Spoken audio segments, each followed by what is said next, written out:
3, 2, faz de novo, fala, talvez.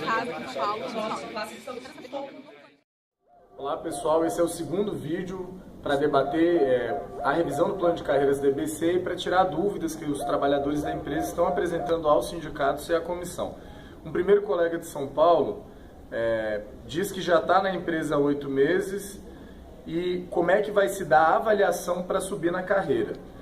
A defesa que os trabalhadores estão fazendo no documento que foi entregue à empresa é que haja uma evolução automática a cada 3 anos, mas que também haja como complemento a evolução por mérito. Qual será a metodologia de avaliação para isso? Ainda não temos a informação por parte da FIA, da direção da empresa, sobre qual é a proposta que está na mesa. Os trabalhadores têm levantado essa discussão de que o método de avaliação do EBC tem muitos problemas. Então, no nosso entendimento, é preciso, em primeiro lugar, criar uma comissão aí que tenha algum grau de padronização com a participação do RH, que tenha algum colega que acompanha a sua atividade cotidiana, para além do seu chefe imediato, na hora de decidir te avaliar. Em segundo ponto, um dos grandes problemas da avaliação é que os chefes dizem que não querem dar 10 porque senão não tem para onde a pessoa crescer. Isso é porque a régua que está sendo utilizada está equivocada, o 0 a 10. O que a gente tem que trabalhar é com uma mensuração, ou seja, com parâmetros que falem se aquela pessoa está desenvolvendo aquele trabalho de maneira satisfatória e se inclusive ela está desenvolvendo para além daquilo que é solicitado. E um parâmetro de avaliação que possa prever essa evolução, sem ser uma escala numérica, porque a escala numérica vai gerar esse tipo de distorção que existe hoje. Um segundo colega pergunta se vai haver algum tipo de incentivo à capacitação do funcionário. No documento de propostas dos trabalhadores, há a proposta de criação de uma qualificação, de um adicional por qualificação, uma gratificação por qualificação. Isso significa o quê?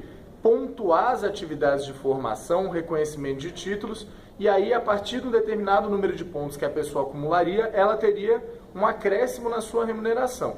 No entanto, até o presente momento, daquilo que a gente viu da apresentação que a FIA fez aos sindicatos e à comissão, não tem algo nesse sentido muito claro. Lembrando sempre que a gente vem destacando nos vídeos de esclarecimento sobre o plano de carreiras. Os sindicatos e a comissão não receberam a proposta final da empresa.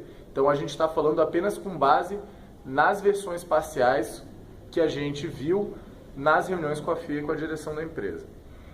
Uma terceira pergunta é: se uma pessoa trocasse de cargo de editor e vira sonoplasta, se haveria acúmulo de função?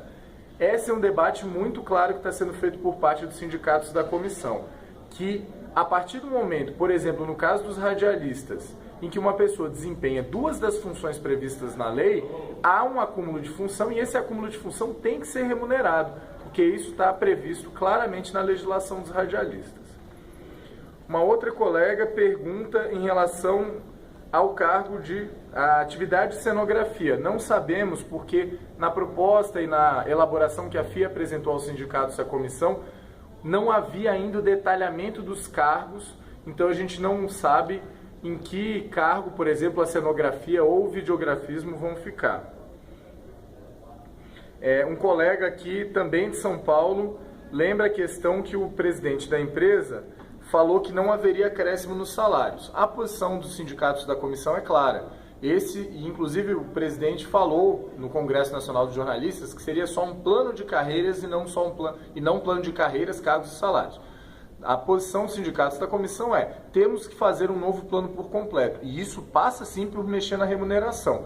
E aí vale lembrar que a EBC está começando a receber um dinheiro que estava previsto na sua lei, que é a contribuição que fomenta a radiodifusão pública, que estava bloqueado porque os operadores estavam depositando em juízo e passaram a liberar parte desse recurso agora. Ou seja, há uma discussão de que recurso começa a aparecer para além do orçamento que já foi autorizado do EBC.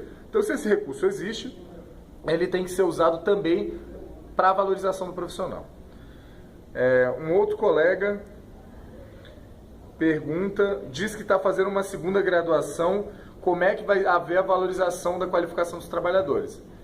Reiterando, o documento de propósito dos trabalhadores prevê a criação de uma gratificação por qualificação, mas na proposta, pelo menos na versão parcial que a gente conheceu, ainda não há nada nesse sentido. E por fim, um colega pergunta como vai ficar a área de engenharia no novo plano. Também não sabemos. Como eu coloquei anteriormente, nas propostas que a FIA apresentou aos sindicatos e à comissão, ainda não havia uma descrição de onde ficaria cada atividade. Isso torna mais importante que a empresa disponibilize isso para os sindicatos, para a comissão e para o conjunto dos trabalhadores, para que a gente possa fazer o debate aberto sobre o que foi construído ao longo desse quase um ano de elaboração por parte da consultoria e o que os trabalhadores querem em relação ao novo plano.